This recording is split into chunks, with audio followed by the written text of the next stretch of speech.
الحمد لله وحده والصلاة والسلام على من لا نبي بعده أما بعد فأعوذ بالله من الشيطان الرجيم بسم الله الرحمن الرحيم ومن يطع الله والرسول فأولئك مع الذين أنعم الله عليهم من النبيين والصديقين والشهداء والصالحين صدق الله العظيم۔ تو میں نے آج جو آیت مبارکہ تلاوت کی ہے، اس آیت میں اللہ رب العزت نے انسانیت کے 4 بلند و بالا مقامات کا تذکرہ کیا ہے۔ وہ مقام کون کون سے ہیں؟ اللہ رب العزت فرماتے ہیں فَأُولَئِكَ مَعَ الَّذِينَ أَنْعَمَ اللَّهُ عَلَيْهِمْ مِنَ النَّبِيِّينَ والصدیقین والشہداء والصالحین۔ تو نمبر 1 پر جو مقام ہے وہ ہے مقام نبوت۔ سب سے بلند و بالا مقام جو ہے وہ مقام نبوت ہے، اور دوسرے نمبر پر مقام صحابیت ہے، تیسرے نمبر پر شہداء کا مقام ہے، مقام شہادت، پھر چوتھے نمبر پر صالحین نیک لوگوں کا مقام ہے، اللہ کے نیک بندوں کا مقام ہے۔ تو اب ان میں سے 2 مقام ایسے ہیں جن کو مقام وہب کہا جاتا ہے، اور 2 مقام ایسے ہیں جن کو مقام کسب بھی کہا جاتا ہے۔ مقام وہب کا مطلب اور معنی یہ ہے کہ یہ مقام ایسے ہیں جو اللہ رب العزت کی طرف سے عطا ہوتے ہیں،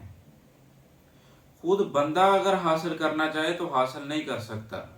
اللہ رب العزت کی طرف سے ہی حاصل ہوتے ہیں۔ اور مقام کسب جو ہیں وہ ایسے مقام ہیں کہ جن کو بندہ اگر حاصل کرنا چاہے تو کوشش سے حاصل ہو جاتے ہیں۔ مقام نبوت سب سے بلند و بالا مقام ہے،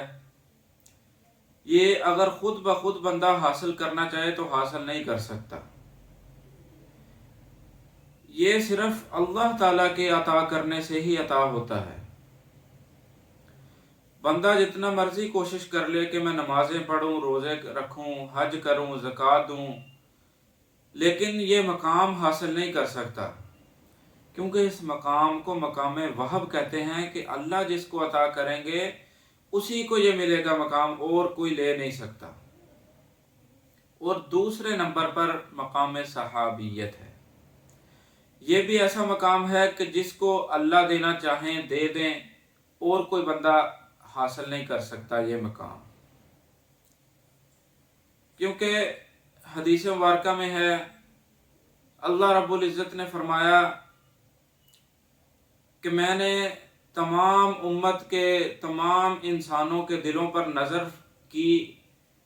تو جن کے دلوں میں نے بلائی دیکھی ان کو میں نے صحابی کا درجہ دیا،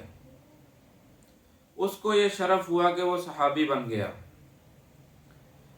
تو مقام نبوت اور مقام صحابیت یہ اللہ رب العزت کے چنے ہوئے مقامات ہیں۔ صحابہ بھی اللہ تعالیٰ نے ہی ان کو چنا ہے، اپنے نبی کے ساتھی بننے کے لیے اللہ رب العزت نے ان کا چناؤ کیا ہے۔ تو یہ 2 مقام ایسے ہیں کہ بندہ اپنی محنت سے حاصل کرنا چاہے تو حاصل نہیں کر سکتا، لہٰذا اب جو ہے صحابیت کا دروازہ قیامت تک کے لیے بند ہو گیا۔ وہ اس طرح کہ جس طرح ہمارے پیارے محبوب محمد الرسول اللہ صلی اللہ علیہ وسلم خاتم النبیین ہیں، تمام نبیوں کی مہر ہیں، جنہوں نے نبوت کا سلسلہ ختم کر دیا، مکمل کر دیا، تو جیسے ہی نبوت کا سلسلہ مکمل ہو گیا ویسے ہی صحابیت کا سلسلہ جو ہے یہ بھی ساتھ ہی بند ہو گیا، کیونکہ صحابی کہتے ہی اسے ہیں کہ جس نے ایمان کی حالت میں نبی کریم صلی اللہ علیہ وسلم کی زیارت کی ہو اور پھر ایمان کی حالت میں ہی اس دنیا سے رخصت ہوا ہو۔ لہٰذا اب محمد صلی اللہ علیہ وسلم